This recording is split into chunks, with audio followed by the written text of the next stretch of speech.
So guys I hope you are doing well. I am Veer, welcome to Stellar family. तो कैसे हो मेरे दोस्तों? मैं आशा करता हूँ शानदार तरीके से आप लोग अपनी लाइफ को एंजॉय कर रहे हो, अपनी सेहत, फैमिली और पढ़ाई का ध्यान काफी अच्छे से रख रहे हो।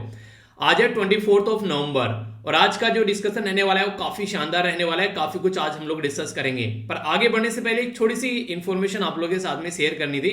इन्फॉर्मेशन क्या, ये काफी दिल के करीबी बात भी आप लोग बोल सकते हैं, बल्कि मेरे याद भी नहीं था। आप लोगों के द्वारा जब मेल किया गया मुझे एकदम माइंड में क्लिक किया। मैंने कहा यार ऐसा भी कुछ है। कई सारे बच्चों के द्वारा बोला गया सर आज तो एसएलवी का फाउंडेशन डे है। जी हाँ, आज ही के दिन मैंने ये चैनल क्रिएट किया गया था 2016 में, और ये काफी एक ऐसी जर्नी रही जिसमें कई सारी चीजें आप लोगों को देखने को मिली। लंबे समय तक हम लोग एक दूसरे के साथ में कनेक्ट रहे और कई सारे बच्चे ऐसे हैं जो 2016 से मेरे साथ में जुड़े हुए हैं। ये बहुत बड़ी बात होती है यार, समझ रहे हैं आप लोग। नॉर्मली होता है इंसान की हाँ ठीक है थोड़ा देख लिया फिर उसके बाद में अपना दुनियादारी में लग गए, पर लेकिन कॉन्टिन्यूसली अब तक लेक्चर को देख रहे हैं, ये अपने आप में बहुत बड़ी बात है। जब स्टार्टिंग में मैंने लेक्चर स्टार्ट किया था तो बड़ा ही डिफरेंट सा एक सिनेरियो था यहाँ पर। हालांकि 24 जो नवंबर को हम लोगों ने चैनल बनाया था, पर लेकिन जो वीडियो अपलोड की थी मैंने फर्स्ट वो थी 28 नवंबर को, ठीक है, यानी कि 4 दिन बाद। उससे पहले मैंने बहुत मतलब लिख लिख कर पता नहीं कैसे कैसे चीजों की प्रैक्टिस की थी, तो पीपीटी भी मुझे नहीं बनानी आती थी। मैंने A4 साइज की सीट पर बेसिकली जो चीजें थी उस तरीके से लिखकर और पिक्चर क्लिक की थी, और पिक्चर को क्लिक कर कर कर मैं उसको यहाँ पर बेसिकली चिपकाया करता था, फिर उसको एक्सप्लेन किया करता था। तो ऐसा कुछ माहौल उस टाइम पर हुआ करता था। तो चीजें जो है देखिए टाइम जैसे बढ़ता चला जाता है चीजें अच्छी होती चली जाती हैं, आप लोग सीखते चले जाते हैं।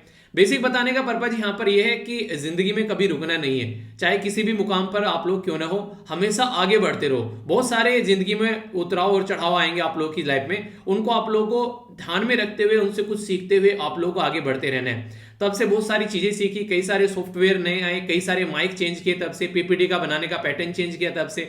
तो बहुत सारी चीजें आप लोगों को यहाँ पर देखने को मिलेगी। तो ये सारी चीजें जो मेरा एक्सपीरियंस रहा है ये काफी लंबे समय से आप लोगों ने फील किया है जो मेरे साथ में इतने दिनों से कनेक्ट है। तो आप लोग यहाँ पर अपना एक्सपीरियंस शेयर कर सकते हैं, आप लोगों का एक्सपीरियंस कैसा रहा मेरे साथ में।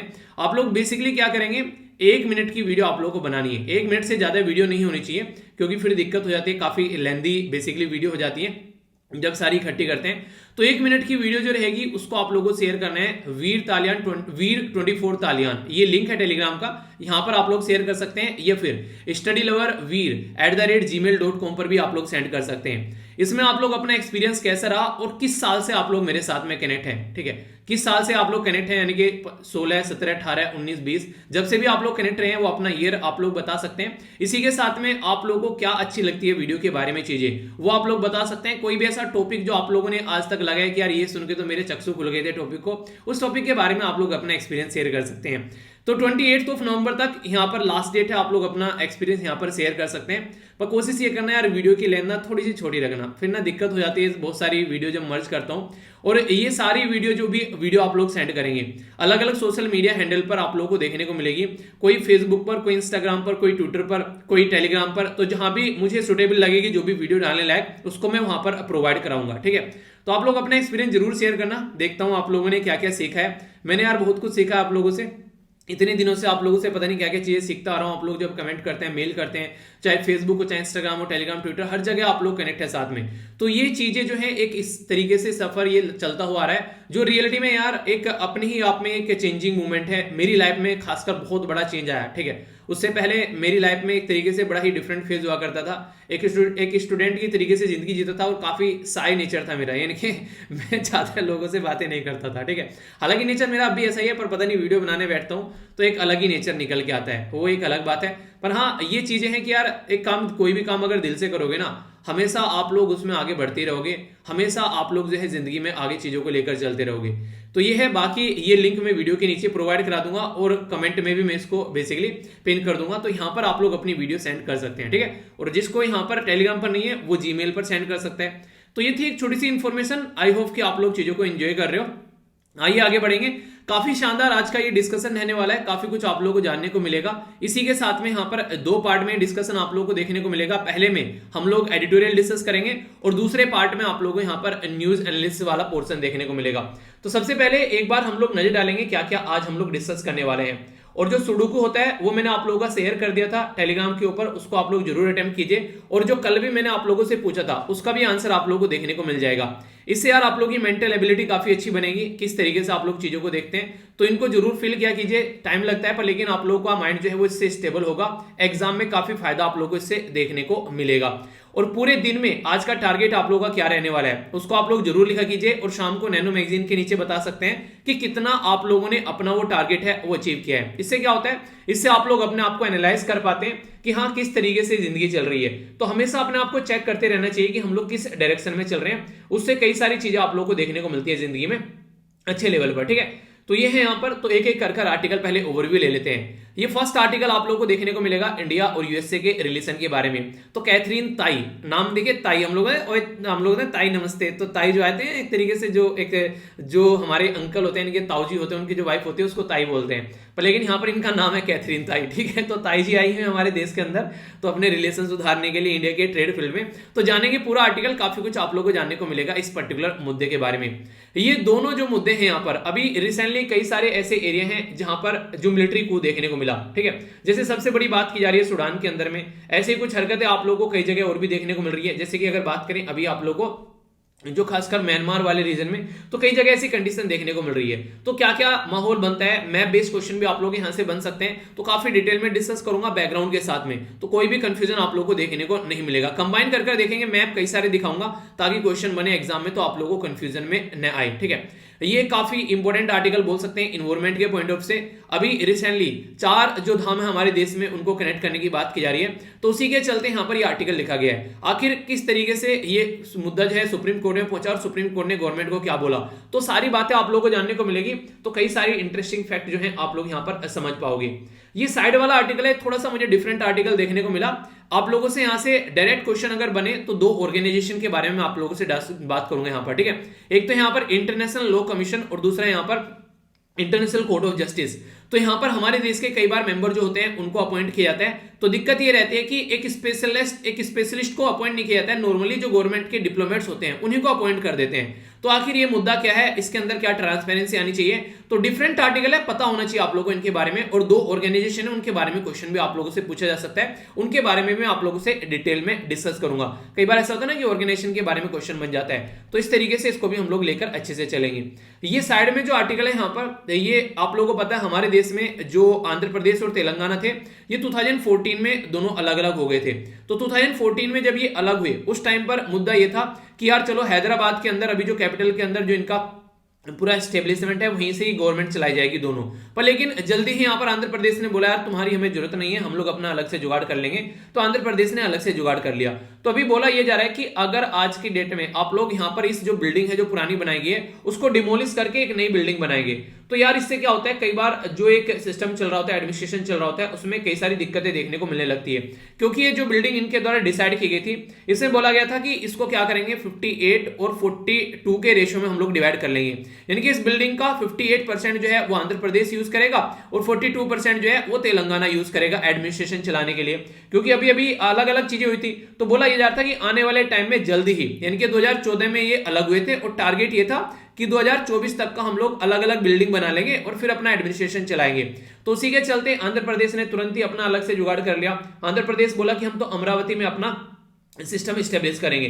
तो ये सारी बातें देखने को मिल रही है। तो बोला यह जा रहा है कि आनंद फानन में इस तरीके से बिल्डिंग को आप लोगों को नहीं तोड़ना चाहिए, इस तरीके से उसको डिमोलिश करके नई बिल्डिंग बनाई जाए, वो सारी बातें बोली गई हैं। बेसिकली निजाम के द्वारा ये बिल्डिंग बनाई गई थी। ठीक है, तो जो निजाम थे यहाँ पर उस टाइम पर हैदराबाद के, तो 1888 में यहाँ पर ये बिल्डिंग बनाई गई थी, जो आज की डेट में आप लोग यहाँ पर सेक्रेटरिएट के फॉर्म में देखते हैं। तो इनको आप लोग मतलब एक तरह धरोहर है, इनको आप लोग प्रिजर्व करके रख सकते हैं, कोई और बिल्डिंग क्रिएट कर सकते हैं। तो कई सारे ऐसे मुद्दे यहाँ पर देखने को मिलते हैं। ठीक है, तो ज्यादा इंपॉर्टेंट नहीं है, पर हाँ पता होना चाहिए बेसिक चीजें क्या चल रही हैं, ताकि यहाँ पर क्वेश्चन आप लोगों से किस टाइम पर यहाँ पर फॉर्मेशन किया गया, क्या राज्य है यहाँ पर, किस कौन कौन से जिस तरीके से यहाँ पर राज्य बनाए गए। ठीक है, अच्छा अगर मैं आप लोगों से बोलूं 2014 में अभी यहाँ पर एक नया राज्य बना था तेलंगाना। इससे पहले हमारे देश में कौन से राज्य क्रिएट किए गए थे, उनके नाम बताइए, या फिर कोई एक राज्य था उसका नाम बताइए दूसरे राज्य में से निकाल कर। ठीक है, और अपने अपने राज्य के बारे में देखिएगा आप लोगों का राज्य फॉर्मेशन क्या होता है। ये ऐसे क्वेश्चन होते हैं जो फ्रीक्वेंटली आप लोगों से एग्जाम में पूछ लिए जाते हैं। ठीक है, तो आगे बढ़ेंगे यहाँ पर और डेटा पॉइंट भी हम लोग यहाँ पर नजर डालेंगे जिसके ऊपर कई बार क्वेश्चन बन जाते हैं। ओके,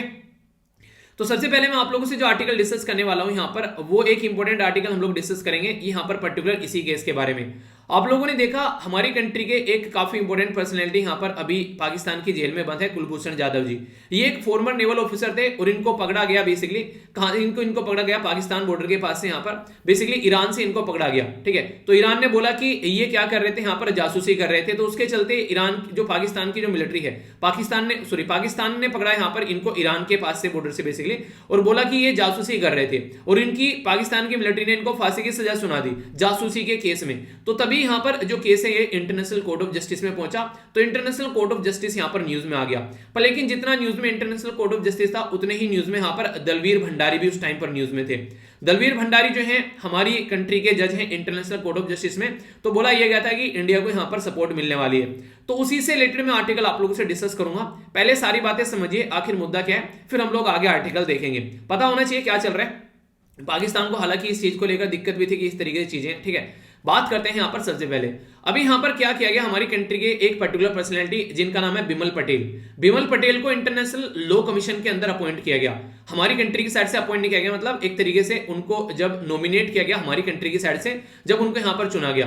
तो इंटरनेशनल जो यहां पर लॉ कमीशन है, जब हमारे देश का कोई मेंबर वहां पर जाता है तो ये एक्सपेक्ट की जाती है कि अपने देश का बेस्ट पर्सनैलिटी होना चाहिए, यानी कि उसको उस फील्ड की पूरी अच्छी खासी नॉलेज होनी चाहिए, वो पर्सनैलिटी वहां पर पहुंचे, ऐसा मुद्दा रहता है। पर लेकिन मुद्दा क्या होता है, नॉर्मली उनको वहां पर कोई ऐसा प्रॉपर इंसान ने लेकर वो ले लेते हैं कि फॉर्मर डिप्लोमेट्स होता है कोई भी, जैसे आईएएस ऑफिसर हो गए, इस तरीके से नहीं, तो उनको यहां पर हम लोग अपॉइंट किया करते थे। तो इसके चलते राइटर उससे खुश नहीं है, क्योंकि यार एक ऐसे लेवल पर आप लोग किसी इंसान को भेज रहे हो तो वो इंसान ऐसा होना चाहिए जो कि उस एरिया का बादशाह हो, तो ऐसे इंसान को आप लोग भेजो ना वहां पर लेकिन आप लोग क्या कर रहे हो, आप लोग किसी भी डिप्लोमेट्स को उठाकर वहां पर भेज दे रहे हो, तो ये सही नहीं था। तो वहां पर यहां पर पूरे ऑल ओवर वर्ल्ड में कोई लॉ बनाए जा रहे हैं, यहां पर लॉ को कोडिफाइड किया जा रहा है। तो उस लॉ को कोई भी यहां पर नियम कानून बनता है, पूरी दुनिया में उसको इंप्लीमेंट किया जाता है, तो वहां पर बेस्ट इंसान जाना चाहिए। तो ऐसा यहां पर राइटर का मानना है। आप लोगों का क्या मानना है इसके बारे में, यस या फिर नो? तो यहां पर अगर बात करें जैसे दलवीर भंडारी जी के बारे में बात करें, तो दलवीर भंडारी जो थे वो एक तरीके से यहां पर दलवीर भंडारी जी को जब यहां पर अपॉइंट किया गया, ठीक है, इंटरनेशनल कोर्ट ऑफ जस्टिस के अंदर में, तो उनके बारे में कुछ ऐसी बातें बोली गई कि उनको कोई ऐसा नहीं कि बहुत ही मतलब नहीं कि इंटरनेशनल जो मुद्दे होते हैं उनके बारे में, एक जज है, जज को चलो अपनी कंट्री के बारे में सारी चीजें पता है, अपने देश के बारे में, पर इंटरनेशनल लेवल पर आप लोग भेज रहे हैं। तो वहां पर यह बोला गया कि ऐसा कुछ नहीं था कि बहुत ज्यादा आप लोग बोल सकते हैं कि एक रिनाउंड पर्सनैलिटी थे उस टाइम पर कि दलवीर भंडारी साहब, तो इस तरीके से आप लोग उनको एक तरीके से नहीं, इस फील्ड में बहुत ज्यादा, अपने फील्ड में तो जज थे वो एक तरीके से पूरे अच्छे थे, पर लेकिन इंटरनेशनल लेवल पर कितने अच्छे लेवल पर उनको बेसिकली पता था वो सारी चीजें, तो उसके बारे में बात की गई। तो यहां पर इसलिए बोला गया कि आप लोगों को अगर भेजना चाहिए तो इंटरनेशनल लेवल पर अगर कोई पर्टिकुलर पर्सन इंटरनेशनल कानूनों को जानते हैं उनको वहां पर भेजना चाहिए, ना कि अपने जज को आप लोगों ने वहां पर भेजा। तो ये सही तरीका नहीं होता है। इससे कई बार ये भी लगता है कि सुप्रीम कोर्ट में गवर्नमेंट का कोई फेवर किया होगा, इसलिए गवर्नमेंट क्या करती है उसको एक तरीके से यहां पर उन्हीं एक तरीके से अपनी साइड से थोड़ा सा सपोर्ट प्रोवाइड करा देना कि हाँ तुमने हमारा फायदा पहुंचाया।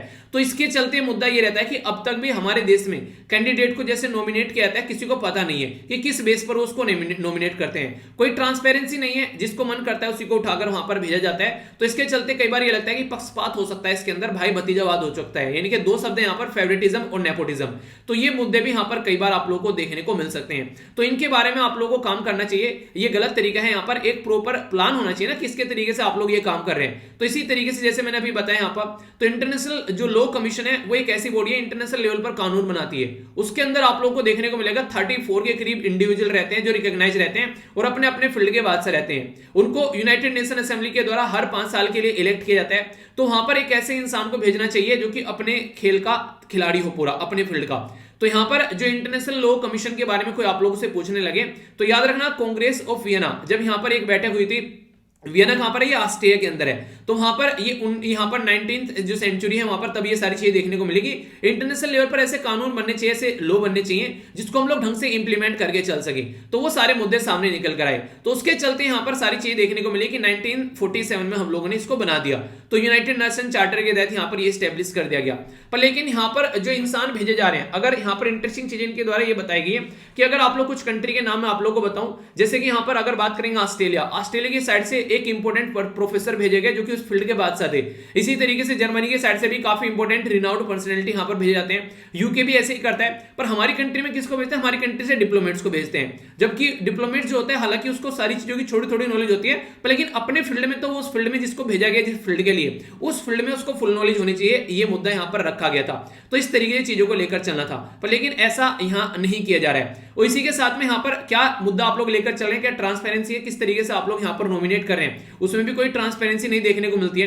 तो वो ट्रांसपेरेंसी भी आप लोग यहाँ पर रखनी चाहिए कि किस तरीके से आप लोग उस पर्टिकुलर बंदे को चुन रहे हैं। तो उसकी एक एक्सपर्टीज होनी चाहिए उस फील्ड में, नहीं पूरा एक खिलाड़ी आदमी हो, एक प्रॉपर उसकी रेपुटेशन होनी चाहिए इंटरनेशनल लेवल पर, तो उसको चलते तब आप लोगों को उसका नाम पब्लिक करना चाहिए, पर ऐसा देखने को नहीं मिलता है। तो ये आर्टिकल यहाँ पर ये बताता है कि डिप्लोमेट से हटकर दूसरे लोगों को आप लोग भेजें वहां पर, ना कि डिप्लोमेट्स को भेजना है ओनली। ठीक है, अब थोड़ा सा मैं आप लोगों से बात करता हूं इंटरनेशनल कोर्ट ऑफ जस्टिस के बारे में। यहाँ हम लोगों ने देखा इंटरनेशनल लॉ कमीशन के बारे में, तो याद रखना ये एक ऐसी बॉडी है जिसके अंदर 34 इंडिविजुअल जो अलग अलग रिकॉग्नाइज एक्सपर्टीज आप लोगों को देखने को मिलते हैं, और यूएन जनरल असेंबली के तहत यहाँ पर 5 साल में यहाँ पर इनको इलेक्ट किया जाता है। ठीक है, अगर बात करें हमारी अभी पर्सनैलिटी को जो यहाँ पर अभी भेजा गया है, तो इनका नाम है यहाँ पर बिमल पटेल। तो कई बार डायरेक्ट क्वेश्चन आप लोगों से बन जाता है। दूसरे हैं यहाँ पर दलदीप, यहाँ पर इनका नाम याद रखेगा दलवीर भंडारी साहब। तो यहां पर कहां पर है, ये इंटरनेशनल कोर्ट ऑफ जस्टिस में। इंटरनेशनल कोर्ट ऑफ जस्टिस जो है इसको 1945 में बनाया गया था और 1946 में इसके द्वारा अपना काम स्टार्ट कर दिया गया था। ये भी यूएन की एक बॉडी आप लोगों को देखने को मिलेगी। हेडक्वार्टर भी कई बार पूछ ले जाते हैं मैच करने के लिए, फिर क्वेश्चन दे देंगे स्टेटमेंट में आप लोगों को पूछ लेंगे बताइए इसके बारे में। तो इसका हेग में आप लोगों को हेडक्वार्टर देखने को मिलेगा। इसी के साथ में अगर बात करें तो यूनाइटेड नेशन के बारे में बात करें तो आप लोग देखते हैं 6 ऑर्गन में से एक आप लोग को ये देखने को मिलेगा, जो कि यूएसए के जो भी यहाँ पर बेसिकली यूएस जो 6 ऑर्गन है यहाँ पर। ठीक है, न्यूयॉर्क के अंदर बेसिकली यहाँ पर ये चीजें लोकेटेड है, पर लेकिन ये अकेला ऐसा ऑर्गन है जो कि न्यूयॉर्क के अंदर नहीं है। बाकी के पांचों ऑर्गन जो है वो न्यूयॉर्क के अंदर है। ये कहां पर है, हेग नीदरलैंड के अंदर में। तो इसलिए भी क्वेश्चन बन जाता है कि सारे भाई एक जगह रह रहे हैं, और मतलब 6 भाई हैं, 5 एक जगह रह रहे हैं और एक अलग रह रहा है। ठीक है, तो ये पूछ लेंगे भाई साहब तुम अलग क्यों हो गए। ठीक है, ऐसा कोई नहीं पूछेगा, पर याद रखिएगा थोड़ी बात से कि एक पर्टिकुलर ऑर्गेनाइजेशन यहाँ पर है। ठीक है, यूएन के जो मेंबर है सारे आप लोगों को इसके मेंबर नजर आएंगे। टोटल 15 जज होते हैं और एक जज को 9 साल के लिए यहाँ पर अपॉइंट किया जाता है। ठीक है, तो यहाँ पर आने के कोई पर्सन अगर चला गया 9 साल के लिए, तो समझिए 9 साल तक वहां पर एक तरीक फिक्स हो गया। पता चला अगले 9 साल के लिए फिर चला गया तो 18 साल के लिए हो गया। तो इस तरीके से ऑफिशियल लैंग्वेज इंग्लिश और फ्रेंच यहाँ पर यूज की जाती है। इंटरेस्टिंग मुद्दा यहाँ पर ये इसका काम करने का तरीका, ये अपने आप किसी मुद्दे को नहीं देखता है। मान लीजिए इंडिया और पाकिस्तान का कुलभूषण जाधव जी का केस था, तो यहाँ पर इंडिया गया यहाँ पर उसमें, तब यहाँ पर जाकर बेसिकली केस चलेगा। ऐसा नहीं कि इंटरनेशनल कोर्ट ऑफ जस्टिस वो अपना आप बोले कि ठीक है मुझे देखना है कुलभूषण जाधव जी का केस कैसा चल रहा है। ठीक है, कि पाकिस्तान ने उसमें उल्टी हरकतें की है, तो उस तरीके से नजर आएगा। तो इंटरनेशनल कानून के हिसाब से यहाँ पर पूरा काम चलता है, और यहाँ पर यूनाइटेड नेशन के जो भी प्रॉपर प्रक्रिया है उसके हिसाब से चीजें देखने को मिलती है। जो यहाँ पर वो बोलता है कि ओनली जब सुनेगा जब आप लोग मैटर को लेकर वहां पर जाओगे। क्यों? क्योंकि हर एक देश की यार अपनी खुद की संप्रभुता है। सोवरेनिटी क्या होती है, कोई भी आप लोग के ऊपर कोई दबाव नहीं डालेगा, आप लोग अपना काम खुद कर सकते हैं। ठीक है, कोई बाउंड्री का कोई डिस्ट्रीब्यूट हो गया ह्यूमन राइट का, तो इस तरीके से आप लोग यहाँ पर नजर आएगा। इंपॉर्टेंट मुद्दा यहाँ पर यह है कि अगर इसने कोई डिसीजन दे दिया तो वो जो डिसीजन रहता है वो बाइंडिंग रहता है, यानी कि आप लोगों को यहां पर मानना ही मानना पड़ेगा, और वो फाइनल जजमेंट भी रहता है। इसकी आप लोग अपील नहीं कर सकते कि अभी डिस्ट्रिक्ट कोर्ट में, फिर हाई कोर्ट में जाएगा, फिर सुप्रीम कोर्ट में जाएगा, तो ऐसा भी मुद्दा यहां पर नहीं है। तो ये 2 इंपॉर्टेंट ऑर्गेनाइजेशन है जिसके बारे में आप लोग देखेगा। ठीक है, पीपीटी ये वाला जो मैंने अभी बनाया है नया, ये वाला अच्छा लग रहा है, पुराने वाला अच्छा लग रहा था, इसके बारे में आप लोग बताएगा। अगर पुराने वाला अच्छा लग रहा है तो उसी को स्टार्ट कर लेंगे, कोई टेंशन लेने की जरूरत नहीं है कभी बोलो सर ये क्या कर दिया। ठीक है, तो ऐसा कुछ नहीं है, आपको पुराने वाला मिल जाएगा अगर कुछ भी इस तरीके से नहीं लेना है। ठीक है, एक क्वेश्चन अच्छा मैं आप लोगों को बता देता हूं यहाँ पर, क्वेश्चन आप लोगों को जिसको आप लोगों को आंसर देना है। आप लोग देखिए जो क्वेश्चन आप लोगों से पूछता हूं ना, उनके आंसर कई सारे बच्चे काफी अच्छे से देते हैं। ठीक है, फिर अगले दिन आंसर बता देता हूं, तो जरूर अटेम्प्ट किया कीजिए। अभी यहां पर बात की जा रही है 2007 में यूपीएससी के द्वारा क्वेश्चन पूछा गया, लार्जेस्ट जो कोरल रीफ है इन द वर्ल्ड वो कहां पर किस कोस्ट के पास में आप लोगों को देखने को मिलेगा, ऑस्ट्रेलिया, क्यूबा या घाना या फिर फिलीपीन। ये आंसर आप लोगों को देना है, ए बी सी या फिर डी। आंसर सही क्या है डिटेल में आप लोगों को बताऊंगा इसका आंसर, और पिक्चर के साथ में दिखाऊंगा कहां पर क्या क्या चीजें लोकेटेड है। ठीक है, तो इसको भी हम लोग समझेंगे काफी अच्छे से। नेक्स्ट जो इंपॉर्टेंट मुद्दा यहां पर निकल कर आ रहा है ये है बेसिकली हिमालयन ब्लंडर के बारे में बात की जा रही है। हिमालयन ब्लंडर क्या, आप लोगों को पता होगा जब यहां पर केदारनाथ में ये त्रासदी आई थी, इसके ऊपर मूवी बनी हुई है, तो उस मूवी में सारी चीजें किस तरीके से दिखाई गई है, बहुत ही बुरी कंडीशन देखने को मिली थी। ये एक तरीके से ह्यूमन डिजास्टर आप लोग बोल सकते हैं, यानी कि ह्यूमन मेड डिजास्टर, यानी कि इंसानों के द्वारा की गई हरकतें। तो अभी क्या किया जा रहा है, ऐसी ही कुछ चीजों को लेकर अभी सुप्रीम कोर्ट के अंदर एक केस पहुंचा, जिसमें यमुनोत्री, गंगोत्री, केदारनाथ और इसी के साथ में बद्रीनाथ, जो हमारे 4 धाम है, उनको बेसिकली कनेक्ट करने की बात की जा रही है। तो बोला यह जा रहा है कि कई जगह लैंडस्लाइड देखने को मिलती है, कई सारी दिक्कतें देखने को मिलती हैं। तो जो कंस्ट्रक्शन आप लोग यहां पर स्टार्ट कर रहे हैं पहाड़ों को तोड़ तोड़कर, ये आगे आने वाले टाइम में आप लोगों को खुद को दिक्कतें देखने को मिलेगी इससे, जब यहां पर कई बार भूस्खलन होते हुए नजर आएंगे, ठीक है, कई सारी पहाड़ियां खिसकती हुई नजर आएंगी, तो इससे और ज्यादा दिक्कतें देखने को मिल सकती हैं। तो इसको थोड़ा सा सुधारना पड़ेगा आप लोगों को, वरना और ज्यादा प्रॉब्लम निकल कर आएगी। तो क्या क्या मुद्दे समझ लेते हैं। पहला ये बोला गया कि 4 धाम का प्रोजेक्ट अगर आप लोगों से पूछ ले कब स्टार्ट किया गया था, तो 2016 में हमारे प्राइम मिनिस्टर मोदी साहब के द्वारा इसकी नींव रखी गई थी और बोला गया था 900 किलोमीटर का ये रास्ता रहेगा और 12,000 करोड़ रुपए इसके अंदर खर्च किए जाएंगे इस पर्टिकुलर रोड को बनाने के लिए, और इसके चलते 4 धाम यहां पर कनेक्ट किया जाएगा। ठीक है, तो 4 धाम को कनेक्ट करने के लिए जो रोड है वो आप लोग यहां पर देखते हैं। तो सबसे इंपॉर्टेंट जो मुद्दा यहां पर आ रहा है, ये आ रहा है यहां पर पिथौरागढ़ से लेके ये बेसिकली टनकपुर को कनेक्ट किया जा रहा है, ये वाला मुद्दा देखने को मिलेगा। लगभग 150 किलोमीटर की रोड है। बाकी आप लोग देखते हैं यहां पर ये हो गया केदारनाथ, यहां पर यमुनोत्री हो गया, ठीक है, यहां पर पिथौरागढ़ आप लोग देखते हैं, ये बद्रीनाथ आप लोग देखते हैं। तो यहां पर इनको कनेक्ट करने की कोशिश की जा रही है। अगर आगे बात करें तो यहां पर ये एक आप लोग को देखने को मिलेगी पिक्चर यहां पर, तो 4 धाम हमारे ऐसे रहते हैं। तो यहां पर अगर यमुनोत्री से आएंगे यहां पर, तो आप लोग को देखने को मिलेगा 95 किलोमीटर, ये 144 किलोमीटर यहां पर ये ऋषिकेश तक पहुंच जाता है। और यही रोड को आगे लेकर चलकर ये आने की कोशिश कर रहे हैं, और इसी रोड को यहां पर उत्तराखंड से लेकर ये बेसिकली मेरठ तक इसको पहुंचाने की कोशिश कर रहे हैं। ठीक है, तो मेरठ क्यों, क्योंकि काफी बड़ा एरिया है डिफेंस का, कैंटोनमेंट का, और फिर आगे चलकर ये दिल्ली तक भी यहां पर पहुंचेगा। तो मेरठ, दिल्ली, ये सारा पोर्शन आप लोगों को यहां पर देखने को मिलेगा। तो इसको कनेक्ट करने की कोशिश, सॉरी उत्तराखंड से बात चल रही है तो यहां से इसको कनेक्ट करने की बात चल रही है। ठीक है, तो इसी के चलते ये जो प्रोजेक्ट चलाया गया था स्टार्टिंग में, तो ये बोला गया था कि 4 धाम को कनेक्ट करेगा। तो 4 धाम को कनेक्ट करेगा तो हमारी country ministry of road transport and highway ने बोला कि ऑल वेदर रोड बनाएंगे। ऑल वेदर यानी कि चाहे गर्मी हो, चाहे सर्दी हो, चाहे बारिश हो, चाहे बर्फ पड़े, ये सारी चीजें कनेक्ट रहेंगी और आपस में लोग अगर श्रद्धालु जाना चाहते हैं तो आराम से जा पाएंगे। तो टूरिज्म भी बढ़ेगा और इस एरिया का डेवलपमेंट होगा। तो बेसिक ढांचागत विकास यहां पर स्टार्ट किया गया। पर लेकिन ये देखने को मिला कि उत्तराखंड के अंदर जैसा माहौल है, यानी कि जैसे वहां पर पहाड़ी एरिया है, वहां पर इतनी जल्दी दिक्कतें देखने को मिलती हैं, तो उसको ध्यान में रखते हुए चीजों को इग्नोर कर दिया गया और बोला यह गया कि ये गलत तरीका है, ऐसे आप लोगों को नहीं करना था। तो उत्तराखंड के अंदर यहां पर इसको चेंज किया गया। तो उसके चलते कई सारे क्वेश्चन मार्क लगाए गए, क्या यार ये सही तरीका है इस तरीके से करना। कई बार यहां पर बाढ़ आती है, काफी ऐसा एरिया है कि कई बार यहां पर भूस्खलन हो जाता है, तो ये कितना गलत एरिया है, इस तरीके से आप लोगों को नहीं करना था। तो इसके कई सारे मुद्दे सामने निकाल कर लाए गए।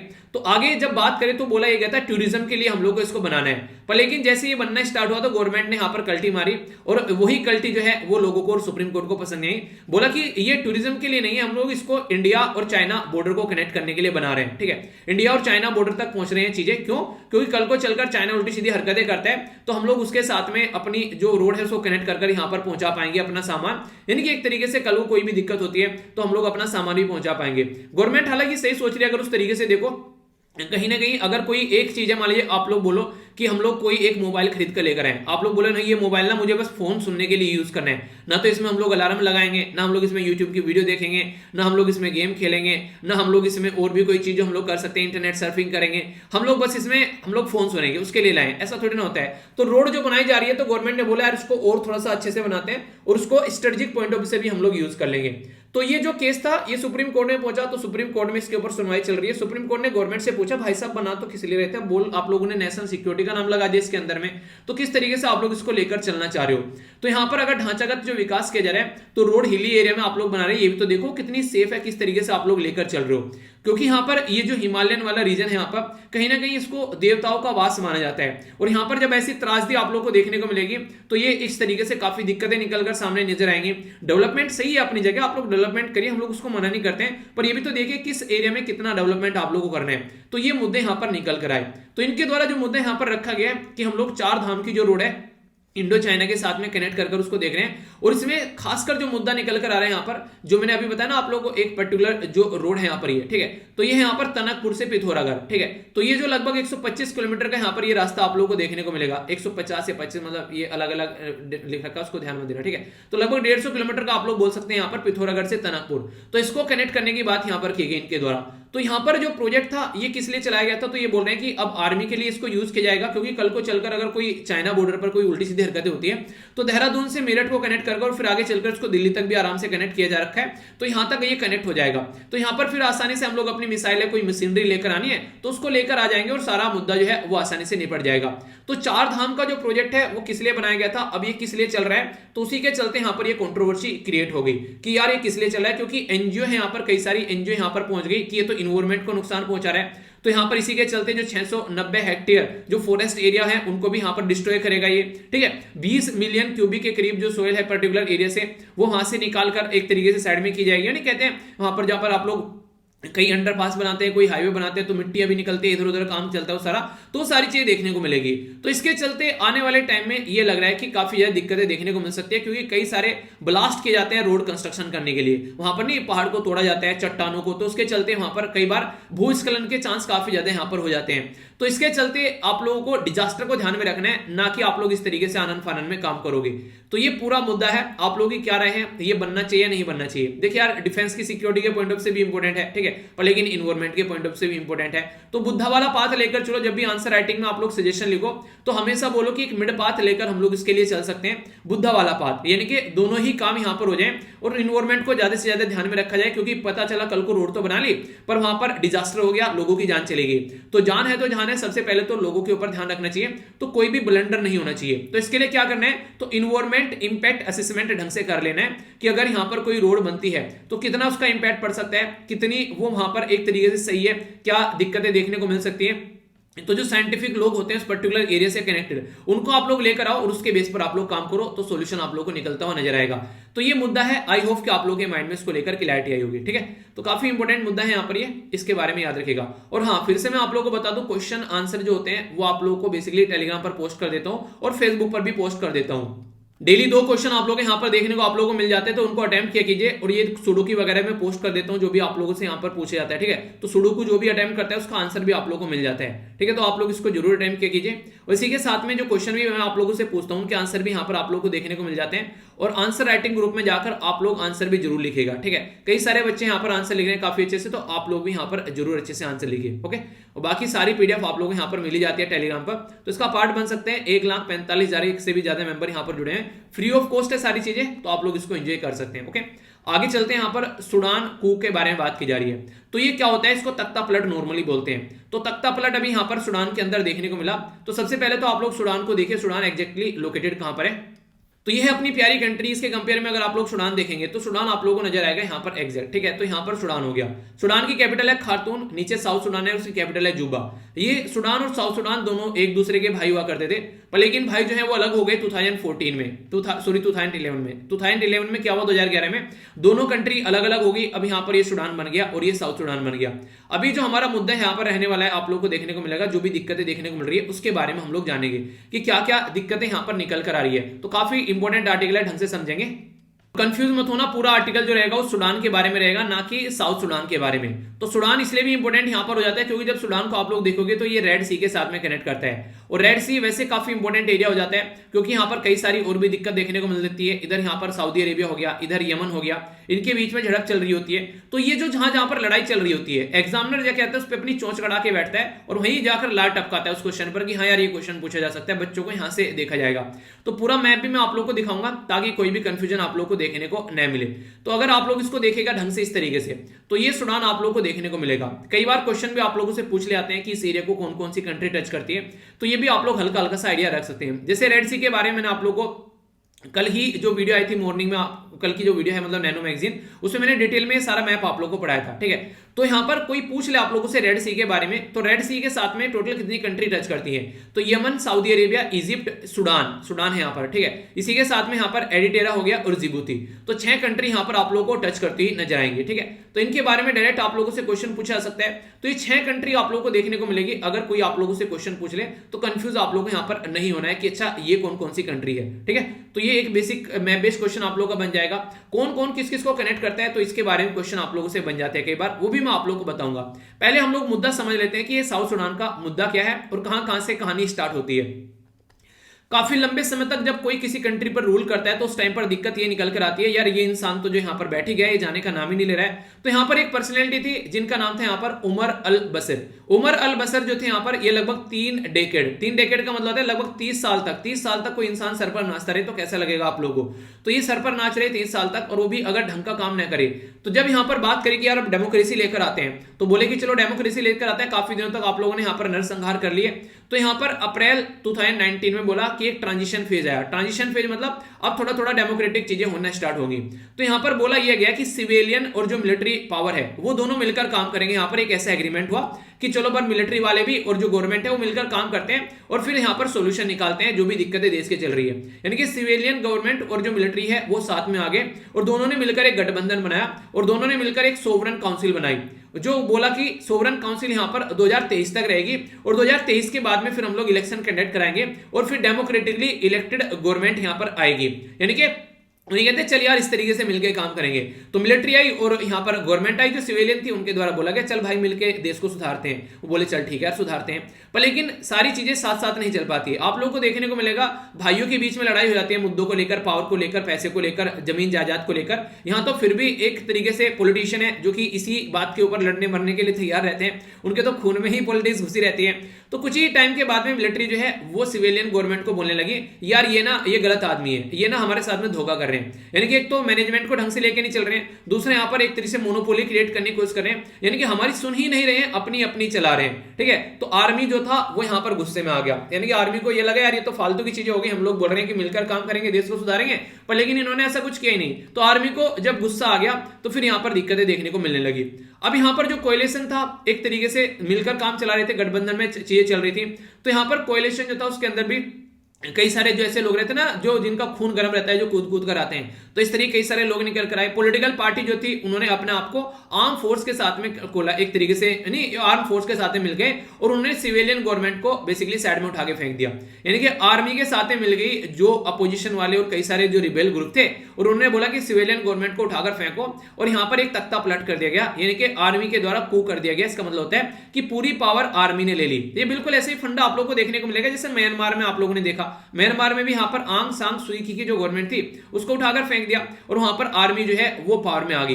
तो ये आर्मी को अभी यहाँ पर कई जगह ऐसी चीजें आप लोगों को देखने को मिल रही है। और इंटरेस्टिंग चीजें ये अफ्रीका के अंदर तो आप लोगों को बड़ी नॉर्मली देखने को मिलेगी।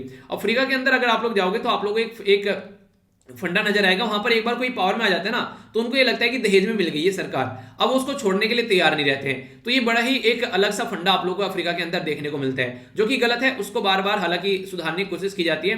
अफ्रीकन यूनियन बनाई गई थी, कई बार वो भी प्रेशर डालती है, पर लेकिन वो इतना काम नहीं कर पाती है। अच्छा, जिस तरीके से आप लोग यूरोपियन यूनियन के बारे में जानते हैं कि यूरोपियन यूनियन जो है उसके अंदर 27 मेंबर है, अफ्रीकन यूनियन के अंदर कितने मेंबर है, उसको कब स्टेब्लिश किया गया था, ये क्वेश्चन आप लोग बताइए। तो अफ्रीकन यूनियन यहाँ पर काम करती है, पर लेकिन उसकी ज्यादा चलती नहीं है, नॉर्मली मतलब काम करने की कोशिश करते हैं। तो यहाँ पर क्या हुआ, आज की बात नहीं है, पुराने टाइम की भी बात है। यहाँ पर एक कॉन्फ्लिक्ट हुआ था 2003 में, यानी कि पहले भी यहाँ पर ऐसा हो चुका है। तो उस टाइम पर क्या होता है, ये माना गया था बहुत सारे लोगों की जान ली गई यहाँ पर, तो उसके चलते भी यहाँ पर बोला गया वार क्राइम किया गया था मिलिट्री के द्वारा। तो अब यहाँ पर ये आया कि ये जो केस था यहाँ पर इंटरनेशनल कोर्ट ऑफ जस्टिस के अंदर ये ट्रायल के तौर पर गया। यहाँ पर बेसिकली किसको लेकर, यहाँ पर बशीर और इसी के साथ में अदर जो सुडानीज थे, इसमें लगा कि यहाँ पर इनके द्वारा हरकतें की गई है। तो जब यहाँ पर जो केस जाता है तो उसमें आप लोगों को देखने को मिलेगा एक नहीं कई सारे लोग चपेटे में आ जाते हैं कि हाँ हमने थोड़ी ना किया अकेले ने, उसने भी किया, उसको भी लो साथ में, हम क्यों अकेले फंसे। तो सारे फिर एक दूसरे का नाम खोलने लग जाते हैं। तो यहाँ पर जब इन्वेस्टिगेशन चली तो यहाँ पर प्रो डेमोक्रेटिक जो प्रोटेस्टर थे वहां पर उनकी भी जान गई। 2019 में जब यहाँ पर ये प्रोटेस्ट चला था नहीं, वो चल रहे थे कि यहाँ पर की डेमोक्रेसी आई, तो वो भी चीज देखने को मिली, तो उसको भी इन्वेस्टिगेशन की बात की गई। यानी कि 2003 में जो हरकतें हुई देश के अंदर और 2019 में जो हरकतें हुई देश के अंदर में, तो उस मुद्दे को उठाने की बात की गई यहाँ पर इंटरनेशनल कोर्ट ऑफ जस्टिस में, और बोला गया इनको ढंग से देखा जाए कि आखिर मुद्दा क्या था और क्या क्या दिक्कतें देखने को मिल रही थी। तो जब ये बात चल ही रही थी तो यहाँ पर मिलिट्री को लगा यार ये तो हमारी बेइज्जती करने वाले हैं। तो यहाँ पर उस तरीके से चलकर मिलिट्री ने जो है वो पूरी पावर यहाँ पर अपने हाथ में ली, क्योंकि उस टाइम पर मिलिट्री को भी उसके कटघरे के अंदर खड़ा किया जाएगा। 2003 में जब चक्कर चल रहा था या फिर 2019 में भी यहाँ पर, तो मिलिट्री ने भी उसमें पार्टिसिपेट किया है। तो तो ऐसे माहौल को देखते हुए आप लोग समझ सकते हैं माहौल कैसा रहेगा देश के अंदर में। तो इस तरीके से कंडीशन काफी खराब हुई। करेंसी जो थी वो इतनी बर्बाद हो गई कि यहां पर 400 के करीब इन्फ्लेशन पहुंच गया। 400 मतलब अगर एक कोई रुपए का कोई प्राइस मिल रहा है, यहां पर कोई सामान मिल रहा है तो इतना महंगा हो गया कि इंसान जो है सो खरीद ही ना पाए। ठीक है, 400% उसमें मुनाफा आप लोगों को देखने को मिलेगा। तो इससे आप लोग समझ सकते हैं कि क्या दिक्कतें यहां पर देखने को मिल रही है। तो सारी मुद्दा यहां पर यह है निकलकर कि एक तरीके से कैसे आप लोग चीजों को लेकर चलोगे। तो यहां पर वही मुद्दा देखने को मिला कि अब करेंसी भी बर्बाद हो चुकी है आप लोगों की। ठीक है, और यहां पर शॉर्टेज है खाने की, यहां पर एक तरीके से रोटी नहीं मिल रही है। ठीक है, ईंधन नहीं मिल रहा है, गाड़ियों में डालने के लिए पेट्रोल डीजल नहीं मिल रहा है, तो कैसे यहां पर काम चलेगा। तो ये सारी दिक्कतें देखने को मिली। जब यहां पर 2019 में ये जो गवर्नमेंट आई थी, जो मिलीजुली गवर्नमेंट यहां पर चलाने की कोशिश कर रहे थे, उन्होंने क्या किया, हम ना जल्दी जल्दी से रिफॉर्म लेकर आते हैं, यानी कि हम लोग अच्छे अच्छे रिफॉर्म करते हैं। अगर रिफॉर्म करेंगे तो इंटरनेशनल मॉनेटरी फंड हम लोग को लोन देगी, हम लोग को पैसा देगी। ठीक है, और बाहर से भी हम लोग फॉरेन इन्वेस्टमेंट हमारे देश में आएगा। उन्हें जल्दी जल्दी के चक्कर में और चीजें बर्बाद करके बैठ जाते हैं। तो वो जल्दी जल्दी के चक्कर में जनता इतनी फ्रस्ट्रेट हो गई, यहां पर इन्फ्लेशन इतना महंगा हो गया कि उनको अपने जमीन जायदाद कपड़े बेचकर खाना पीना खरीदना पड़ा, वो भी नहीं उनका हो पा रहा था। तो इतनी ज्यादा महंगाई यहां पर हो गई। तो इसके चलते दिक्कतें देखने को मिल रही थी। यहां पर झड़प चली रही थी कि पड़ोसी देश वैसे ही शांत नहीं है। पड़ोसी देश है इथोपिया। इथोपिया में टाइग्रे वाला रीजन है, यहां पर वैसे ही इनकी रस्साकशी चल रही है। टाइग्रे रीजन में क्या चलते हैं, यहां पर ये अपने आप को बेसिकली एक डेमोक्रेट, एक मैंने अपने जो लोकल एरिया थे, तालिबान देखा अफगानिस्तान में, वो अपनी पावर स्टेब्लिश करना चाहते हैं। टाइग्रे रीजन में ऐसे ही कुछ रिबेलियन ग्रुप है, वो अपना स्टेब्लिश करना चाहते हैं। तो इथियोपिया के जो प्रेसिडेंट है वहां पर उनके साथ में जम नहीं रही है, तो वहां पर पूरी रस्साकशी चल रही है। तो यहां से काफी लार्ज स्केल पर जो है बेसिकली जो रिफ्यूजी हैं वो बॉर्डर क्रॉस करते हुए आप लोग को नजर आएंगे। इधर सूडान के अंदर हरकतें चल रही है, इधर इथियोपिया के अंदर हरकतें चल रही हैं। तो ये दिक्कतें कई बार यहाँ पर और ज्यादा माहौल खराब कर देती है यहाँ पर। तो कई सारे जो नेबर कंट्री हैं यहाँ पर इससे दिक्कतें देखने को मिलने लगी, इथियोपिया को भी, चैड को भी, साउथ सूडान को भी, कि यार रिफ्यूजी आ रहे हैं बहुत ज्यादा यहाँ पर, इसको थामो आप लोग। इसी के चलते ये टाइग्रे वाले रीजन के बारे में आप लोगों को बताया, वहां ऑलरेडी बहुत सारे रिफ्यूजी यहाँ से निकलकर सूडान के अंदर पहुंचे। तो अदला बदली चल रही है रिफ्यूजी की।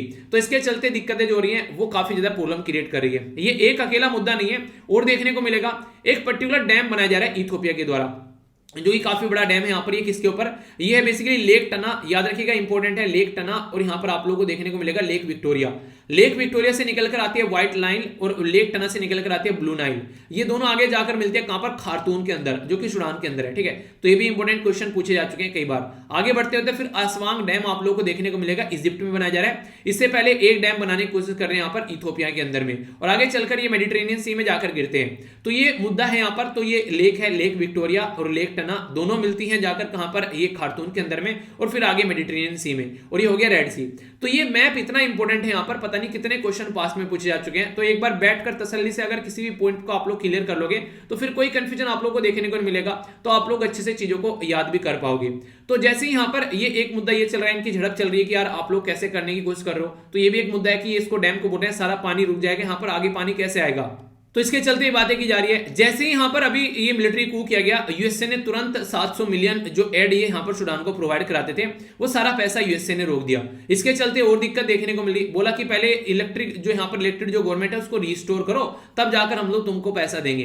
तो ऐसा भी मुद्दा है यहाँ पर। देखिए बहुत ज्यादा पैसा रहता है, जो वेस्टर्न वर्ल्ड है ना यहाँ पर, खासकर यूरोपियन यूनियन हो गया, यूएसए हो गया, ये दुनिया भर का पैसा प्रोवाइड यहाँ पर कराते हैं। ठीक है, अगर बात करें चाइना और जो आज के दिन में बात करते हैं, चाइना बहुत ज्यादा पैसे प्रोवाइड करा रहे लोगों को, ये तो फालतू की बातें हैं। असली पैसा इन देशों से निकल कर आता है। ये हमेशा अपना बहुत काफी ज्यादा फंड प्रोवाइड कराते हैं चीजों के लिए, पर लेकिन इंपॉर्टेंट मुद्दा यहां पर यह है कि उस लेवल पर यहां पर किस तरीके की चीजें चल रही हैं, वो भी समझने वाली बात होती है। यानी कि कहीं ना कहीं अपने फायदे के लिए भी काम यहां पर किया जाता है, फिर उसको पॉलिटिकली अपने हिसाब से यूज करने की भी कोशिश की जाती है, तो भी मुद्दे देखने को मिलेंगे। तो ये एरिया है, इनके बारे में आप लोग याद रख सकते हैं। ये काफी इंपॉर्टेंट एरिया हो गया, रेड सी वाला यहाँ पर आप लोग देखते हैं। ठीक है, तो इसके आसपास में क्या क्या एरिया है, कई बार ये जद्दा हो गया, ये मक्का हो गया यहाँ पर सऊदी अरेबिया के अंदर में। एरिट्रिया के बारे में आप लोगों को बता दिया, जिबूती, इथियोपिया, ये गल्फ ऑफ एदन यहाँ पर आप लोगों को देखने को मिलेगा। ठीक है, ये है बेसिकली इसको बोलते हैं बैब एल महदेव। तो बैब एल महदेव अगर आप लोगों से पूछे किसको कनेक्ट करता है, तो रेड सी को यहाँ पर ये करता है गल्फ ऑफ एदन के साथ में कनेक्ट। ये भी पूछ लेंगे आप लोगों से। ये सनाई पेनिसुला आप लोग यहाँ पर देखते हैं। पेनिसुला क्या होता है, जो 3 एरिया से पानी से घिरा होता है। जैसे अपना देश नहीं, इंडियन पेनिसुला आप लोगों ने देखा, अपना देश जो है नीचे वाला पोर्शन जो होता है, ठीक है, तो उसको पेनिसुला बोलते हैं, ठीक है। तो इस तरीके से समझिएगा। और यहाँ पर सुएज कैनाल आप लोगों को पता ही है। अच्छा, सुएज कैनाल कब ओपन की थी? अंग्रेजों के टाइम पर, आप लोगों को पता होगा। यहाँ पर खासकर हमारे देश के लिए काफी ज्यादा दिक्कत क्रिएट हो गई थी इसके ओपन होने से। यहाँ पर आप लोग देखते हैं, मैंने बताया था आप लोगों को, ये है हाजी माउंट, ये है यहाँ पर बेसिकली हाजी माउंटेन, ठीक है, HAZIZ। तो ये माउंटेन कहां पर है? सऊदी अरेबिया के अंदर देखने को मिलेगी। तो ये कई बार आप लोगों से और कुछ नहीं तो मैप बेस्ड क्वेश्चन पूछ लेंगे।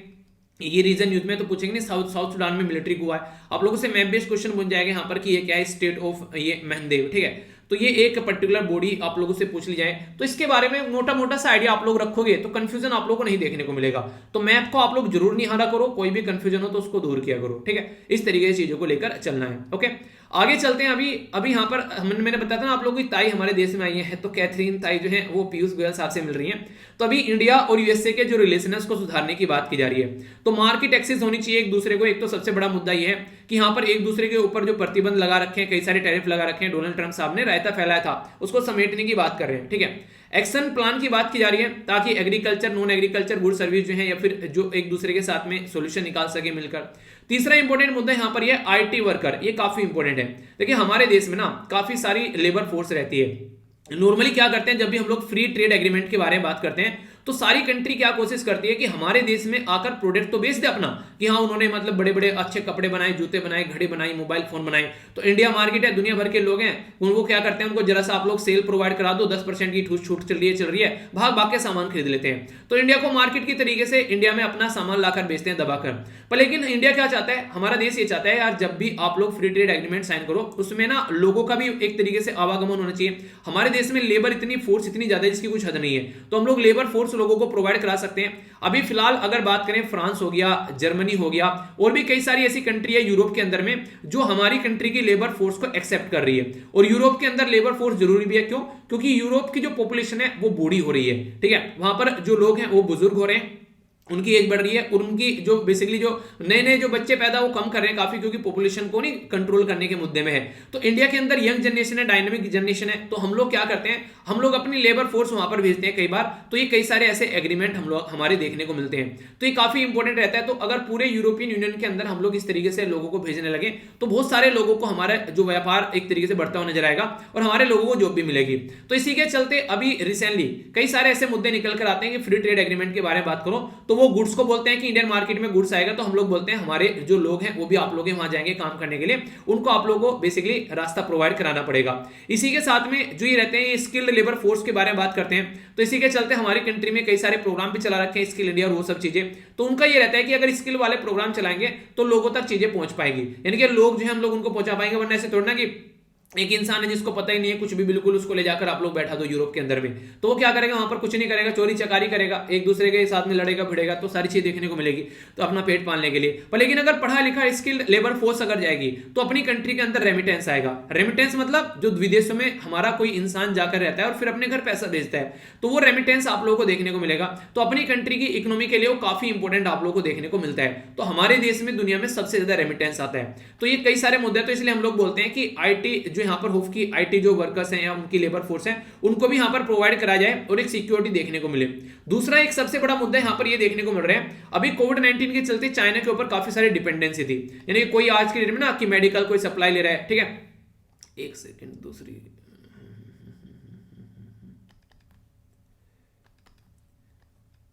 ये भी नहीं दिख रहा है, अरे ये कैसे चलेगा, चलो इसको देख लेते हैं। तो यहां पर अगर बात करें तो हेल्थ के बारे में बात कर लीजिए, मेडिकल डिवाइस के बारे में बात कर लीजिए, या फिर कोई फार्मास्यूटिकल से रिलेटेड जो चीजें हैं उसके बारे में बात कर लीजिए। तो आज की डेट में हमारी कंट्री में जेनरिक दवाई बनाई जाती है। जेनरिक दवाई क्या होती है?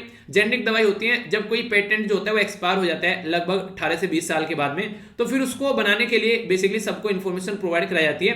तो अगर कोई दवाई जो है वो 500 रुपए की है, जो जेनरिक दवाई आप लोग को 50 रुपए की मिल जाएगी, तो अफोर्डेबल देखने को मिलती है। तो यूएसए के अंदर 40% जो जेनरिक दवाई है वो इंडिया एक्सपोर्ट करता है। पर लेकिन दिक्कत क्या है, जेनरिक दवाई बनाने के लिए तो एक्टिव फार्मास्यूटिकल इंग्रेडिएंट्स की जरूरत पड़ती है, जिसको एपीआई बोलते हैं। वो एपीआई हम लोग चाइना से खरीद कर लेकर आते हैं। तो दिक्कतें ये देखने को मिलेगी इनडायरेक्ट वे में, तो रॉ मटेरियल चाइना से आ रहा है तभी हम लोग दवाई बना रहे हैं, तभी यूएसए को बेच पा रहे हैं। तो चाइना बहुत इंपॉर्टेंट रोल प्ले कर रहा है। तो चाइना ने कल को अगर सप्लाई बंद करी तो कैसे काम चलेगा? तो इस तरीके से हम लोग सोच रहे हैं कि चाइना के ऊपर डिपेंडेंसी भी हमारी कम हो जाए, तो ये भी मुद्दा देखने को मिल रहा है। तो अभी यहां पर के अंदर अगर बात करें तो काफी सारी उलट पलट चल रही है। तो इसी के चलते यूएसए के जो ट्रेड रिप्रेजेंटेटिव है कैथरीन ताई, वो अभी यहां पर एशिया में आई अपनी विजिट करने के लिए। तो US India trade policy forum को रीलॉन्च किया जा रहा है ताकि दोनों के रिलेशन जो है वो अच्छे लेवल पर आगे बढ़ सके। तो इंडिया और यूएसए के जो रिलेशन है डोनाल्ड ट्रंप के टाइम पर कुछ ठीक थे, कुछ बेकार थे, क्योंकि डोनाल्ड ट्रंप ने क्या किया था, एक बहुत काफी बुरा काम किया था, जनरलाइज सिस्टम ऑफ प्रेफरेंस जिसको जीएसपी बोलते हैं, वो हटा दिया था, जिसके चलते हमारे देश को काफी नुकसान देखने को मिला। अब आप लोग बोलेंगे सर ये जीएसपी क्या होता है, तो इसके ऊपर क्वेश्चन भी बन सकते हैं, तो पहले समझ लीजिए। जनरलाइज सिस्टम ऑफ प्रेफरेंस जो होता है यहाँ पर, ये यूएनसीटीएडी इसको बोलते हैं, United nation conference on trade and development, जो कि इसको न्यू दिल्ली में 1968 में ये स्टार्ट किया गया था। ये 19 मतलब इसको यहाँ पर बेसिकली इंस्टीट्यूट किया गया और फिर आगे चलकर इसके द्वारा अडेप्ट किया गया 1971 में। तो जीएसपी जो है आज के डेट में 13 कंट्री हैं वो सपोर्ट प्रोवाइड कराती हैं कि अगर हमारी कंट्री का कोई प्रोडक्ट जो है वो यूएसए में बेचा जाएगा ले जाकर, और यूएसए ने हमको जीएसपी दे रखा है, तो हमारे ऊपर जो टैक्स वगैरह होंगे वो काफी कम लगेंगे या फिर ना के बराबर लगेंगे। तो इससे क्या होगा, हमारा प्रोडक्ट जो है उनकी मार्केट में बेसिकली कॉम्पिटिशन में आ जाएगा और हमारे प्रोडक्ट को लोग खरीदेंगे। ठीक है, तो इस तरीके से आप लोग समझ सकते हैं। यानी कि मान लीजिए हम लोगों ने अपना जो है बेसिकली चीनी भेजी यूएसए की मार्केट में, और मान लीजिए चीनी को जीएसपी के अंदर डाल दिया। अब वो चीनी चाइना से आ रही है, वो चीनी मान लीजिए थाईलैंड से आ रही है, वो चीनी मान लीजिए पाकिस्तान से आ रही है, और हमारी चीनी जा रही है, और हमारी चीनी के ऊपर मान लीजिए वैसे प्रोडक्ट के ऊपर वो 10% का टैक्स लगाते हैं। हमारी चीनी के ऊपर उन्होंने टैक्स ही नहीं लगाया, तो पाकिस्तान की चीनी के ऊपर, चाइना की चीनी के ऊपर, सबकी चीनी के ऊपर टैक्स लगा दिया, तो हमारी चीनी जो है वो औरों के कंपेयर में यहाँ पर 10% सस्ती नजर आएगी, तो लोग जो है उसको ज्यादा खरीदना पसंद करेंगे। तो ऐसे आप लोग बोल सकते हैं। तो 13 कंट्री ऐसी हैं जो जीएसपी प्रोवाइड कराती हैं, और ये सारी मैक्सिमम अमीर कंट्री आप लोगों को देखने को मिलेगी मैक्सिमम। ठीक है, जापान हो गया, यूएसए हो गया, यूरोपियन यूनियन हो गया, न्यूजीलैंड, नॉर्वे, रशिया। तो ये क्या करते हैं ताकि जो कंट्री डेवलपिंग कंट्री है उनको फायदा पहुंच सके, यानी कि जो अभी इमर्ज हो रही है उनको फायदा पहुंच सके, तो इसके ऊपर यहाँ पर ये काम लेकर चलते हैं। इसी के चलते यहाँ पर ये बेसिकली ट्रेड एक्ट 1974 में जीएसपी को प्रमोट करने के लिए तो लगभग 120 कंट्री ऐसे बेनिफिटरी आप लोगों को देखने को मिलेंगे जिसको यहाँ पर अलग अलग जीएसपी प्रोवाइड कराया जाता है। तो यूएसए यहाँ पर काफी सारी कंट्री को जीएसपी देता है, ऐसे तो यानी हमारी कंट्री को जीएसपी देता है, पर डोनाल्ड ट्रंप ने क्या किया, ये जीएसपी हटा लिया। तो इसके चलते हमारे देश में लगभग 6.3 बिलियन का इंडियन मर्चेंडाइज जो एक्सपोर्ट हो रहा है उसके ऊपर कहीं लार्ज स्केल पर इंपैक्ट पड़ा, जैसे कि ज्वेल्स, जो जेम्स और ज्वेलरी हो गया, हीरे जवाहरात वाला, लेदर वाला, ठीक है, फूड वाला, तो ये सारी चीजें हमारे देश से यूएसए के अंदर जाती है, तो इनके ऊपर काफी इंपैक्ट पड़ा। तो यहाँ पर काफी ये लंबे समय से डिस्कशन चल रहा था कि यार ये जो आप लोगों ने जीएसपी हटाया तो हमारी कंट्री के जो व्यापारी हैं, खासकर स्मॉल इंडस्ट्री है, उनको भी काफी ज्यादा इंपैक्ट इसकी वजह से देखने को मिल रहा है, इसको फिर से लेकर आओ। तो इसके चलते यूएसए बोला यार तुम हमारी कंट्री के ऊपर अलग अलग से टैक्स लगा रहे हो, ठीक है, आईटी वाली कंपनी के ऊपर ये सारी चीजें चल रही हैं, तो मिलकर काम करते हैं। तो जो बाइडेन के द्वारा बोला गया कि जो डोर शट डाउन किए गए थे उनको बेसिकली अभी जो एग्रीमेंट को लेकर तो उसको जीएसपी को फिर से रिस्टोर करने की बात की जा रही है, और जीएसपी जैसे ही रिस्टोर होगा उससे चीजें और आगे बढ़ेगी, रिड्यूस होंगे टैरिफ वगैरह जो लगा रखे वो भी, और चीजें और अच्छे लेवल पर आगे लेकर चलने की बात की जा रही है, यानी कि एक अच्छा माहौल बनाने की कोशिश की जा रही है। तो इसी के चलते ताई जो है वो यहाँ पर आई है हमारे जो मतलब पीयूष गोयल से मिलने। तो दोनों की एज इतनी है कि इनको ताई बोल सकते हैं और इनको ताऊ बोल सकते हैं आप लोग, ठीक है। तो ताई और ताऊ जो है वो मिलकर यहाँ पर अभी काम करेंगे ताकि इंडिया और यूएसए के जो रिलेशन है वो थोड़े अच्छे देखने को मिल सके। तो ये इसके बारे में पूरी इन्फॉर्मेशन, आई होप कि आप लोग के माइंड में इसको लेकर क्लैरिटी आई होगी।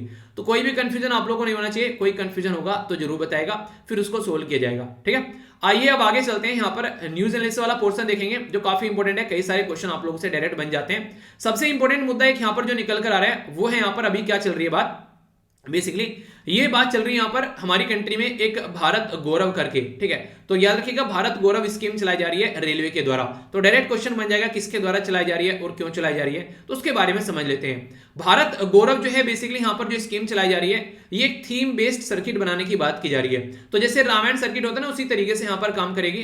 तो ये क्या रहेगी, पैसेंजर सेगमेंट, जिस तरीके से आज के दिन में हमारी कंट्री में जो रेलवे है वो 2 एरिया को देखती है। 2 एरिया कौन कौन से आप लोगों को बता देता हूँ, कंफ्यूजन नहीं होना चाहिए, ठीक है।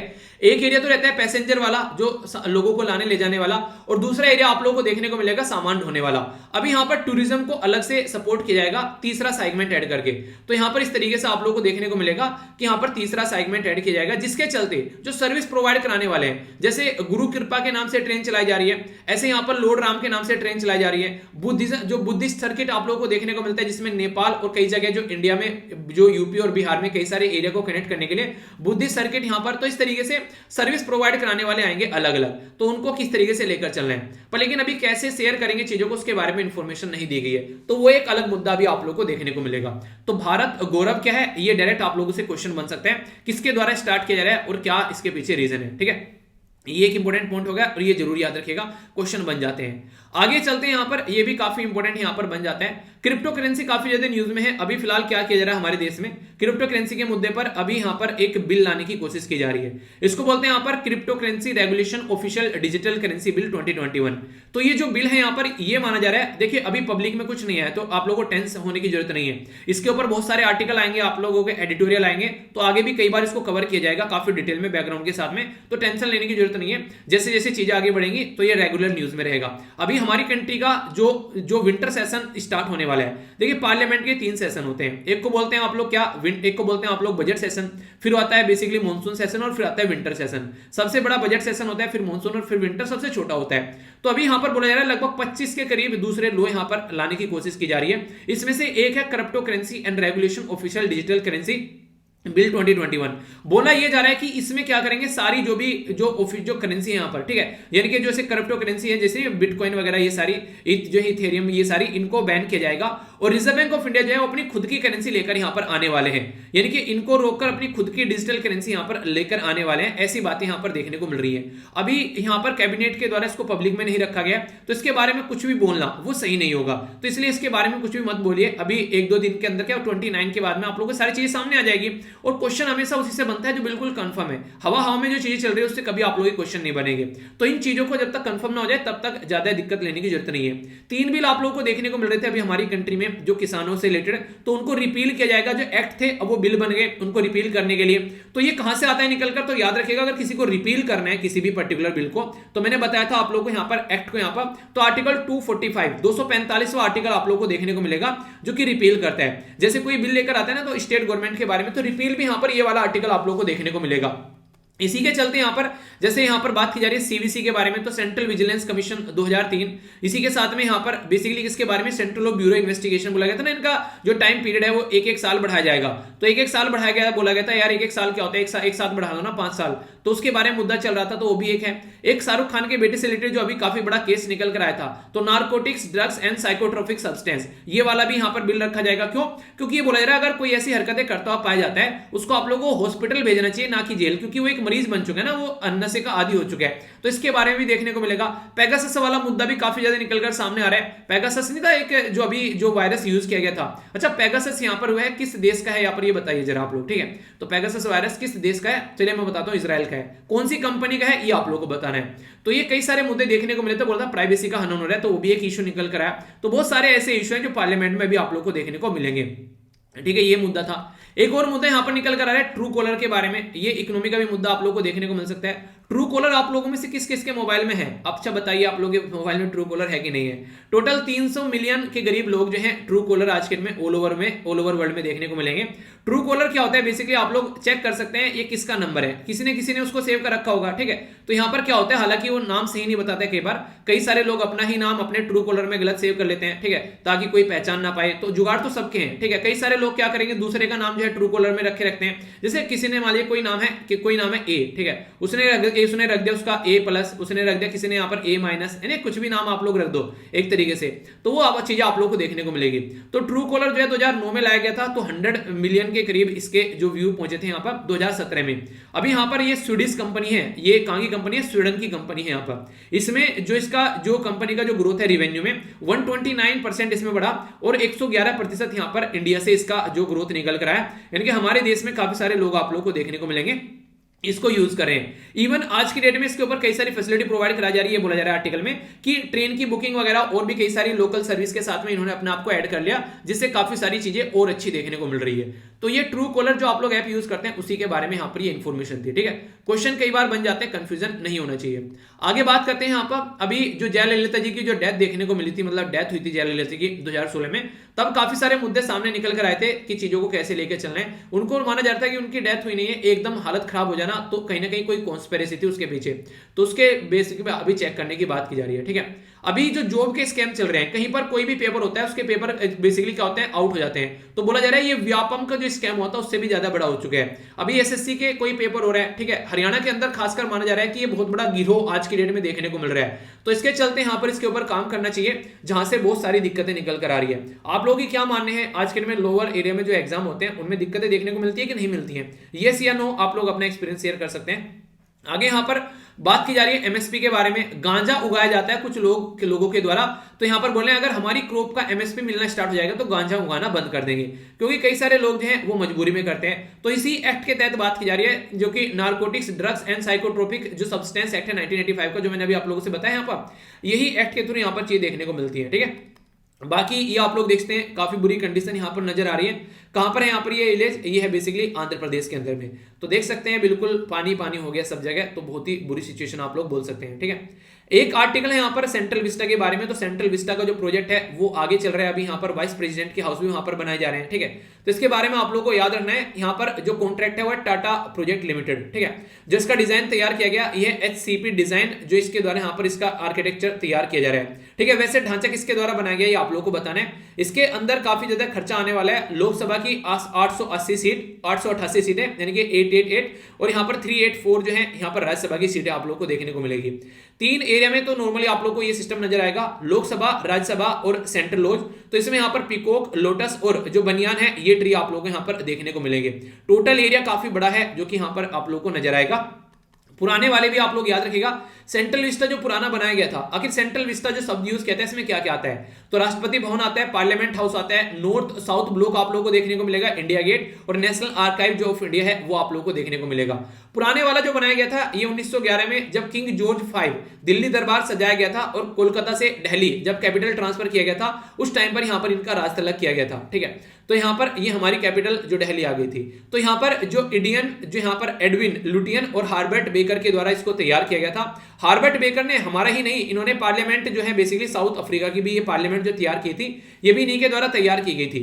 तो ये कई जगह रूल करते थे, आप लोगों ने पता है महात्मा गांधी जी साउथ अफ्रीका में थे, तो वहां पर आप लोगों ने देखा तो बहुत जगह अंग्रेज रूल करते थे। तो इनकी बिल्डिंग भी तैयार की गई। पार्लियामेंट हाउस है वो लुटियन और बेकर के द्वारा, और राष्ट्रपति भवन जो है एडविन जो लुटियन के द्वारा तैयार किया गया, और सेक्रेटरीट जो है हमारा सेक्रेटरीट वो हार्बर्ट बेकर के द्वारा।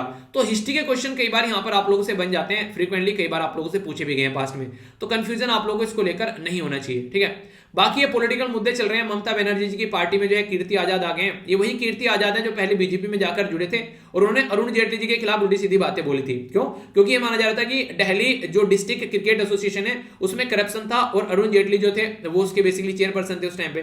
तो ये इसके चलते आरोप लगाए गए, तो इनको पार्टी से निकालकर फेंका गया।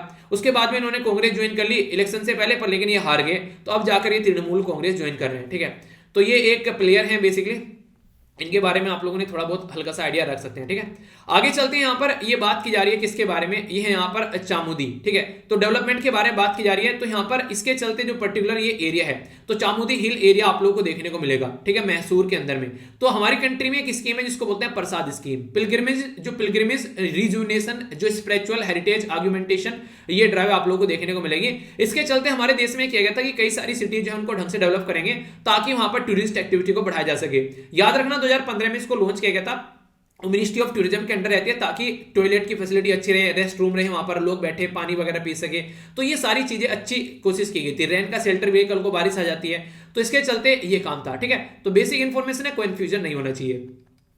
डिफेंस एक्विजिशन काउंसिल के द्वारा AK-203 ये यहाँ पर डील जो है अभी यहाँ पर रशिया के साथ में आप लोगों को देखने को मिल रही थी 2019 में, अभी यहाँ पर इसको अप्रूव कर दिया गया है। तो डिफेंस एक्विजिशन काउंसिल जो है काफी इंपॉर्टेंट बॉडी होती है हमारे देश में, इसके बारे में आप लोगों को पता होना चाहिए। और बाकी रशिया के साथ में अगर बात करें, S-400 सिस्टम के बारे में हम लोगों ने बात की थी, अभी यहाँ पर ये देखने को मिल रहा है। तो डिफेंस के पॉइंट ऑफ से काफी अच्छे रिलेशन है हमारे रशिया के साथ में। ठीक है, मैंने आप लोगों को ये जो रिलेशन है कई बार आप लोगों को बताया भी है। अभी यहाँ पर एडिटोरियल आएगा, फिर से हम लोग इसके ऊपर कवर कर लेंगे इंडिया और रशिया के रिलेशन के बारे में डिटेल में, फिर से मैं आप लोगों को बता दूंगा। तो टेंशन नहीं लिया करते, चीजें ऐसी होती हैं जो आप लोगों से बार बार रिपीटेडली आती रहती है, तो कभी भी ये चीजें छूटती नहीं है कि रेगुलरली रोज आप लोगों को इनको कवर करना है, नहीं, ये एडिटोरियल में आ जाएंगे फिर कवर कर लेंगे। ऐसी चीजें आती हैं इंडिया और रशिया के रिलेशन के बारे में जब आएगा फिर मैं आप लोगों को इसके बारे में बता दूंगा।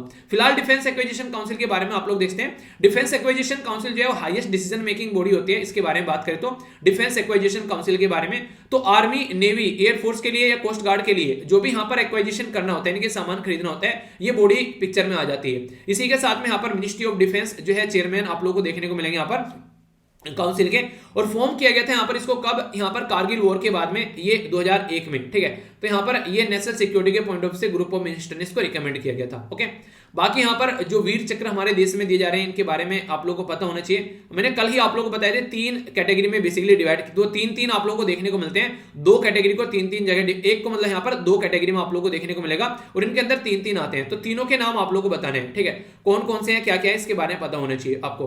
अभी यहाँ पर अभिनंदन को जो वीर चक्र दिया गया तो पाकिस्तान बोल रहा है ये एक इमेजिनरी एक फीट्स आप लोगों को देखने को मिलेगा, यानी कि मजाक टाइप में उड़ाई जा रही है। क्यों? क्योंकि इनका जो 16 एयरक्राफ्ट जो गिराया गया था अभिनंदन जी के द्वारा, उसको चलते यहाँ पर ये अवार्ड दिया गया, ठीक है।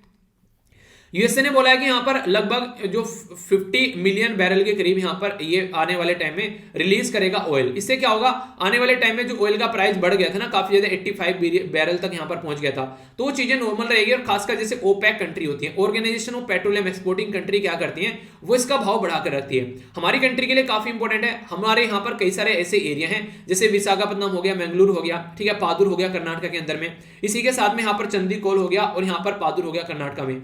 तो कई सारे एरिया में हम लोग ऑलरेडी जो क्रूड ऑयल रिजर्व कर रहे हैं और कई सारे एरिया में आने वाले टाइम में रिजर्व करने वाले हैं। तो याद रखिएगा strategic crude oil storage facility जो है ये इंडियन स्ट्रेटेजिक जो रिजर्व लिमिटेड है उसको बनाया गया था इसी पर्पज के लिए, ताकि कल को हमारा तेल खत्म ना हो और हम लोग उसको ढंग से प्रोटेक्ट करके रख सकें और रिक्वायरमेंट के हिसाब से काम कर सकें। तो ये मुद्दा आप लोग को देखने को मिलेगा, ठीक है।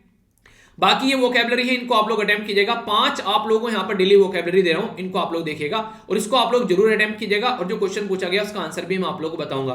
काफी अच्छे आंसर दिए गए यहाँ पर तस्मीन के द्वारा, तो तस्मीन अनवर के द्वारा ये आंसर दिए गए, आप लोग इनको देख सकते हैं। सारे आंसर मैंने टेलीग्राम पर भी प्रोवाइड करा दिए हैं, यहाँ पर कोई दिक्कत आप लोगों को नहीं होनी चाहिए और वीडियो के नीचे भी मैं इनको पिन कर देता हूँ, ठीक है। तो ये सारी बातें थी। आई होप कि आप लोगों ने लेक्चर को काफी अच्छे से एंजॉय किया होगा।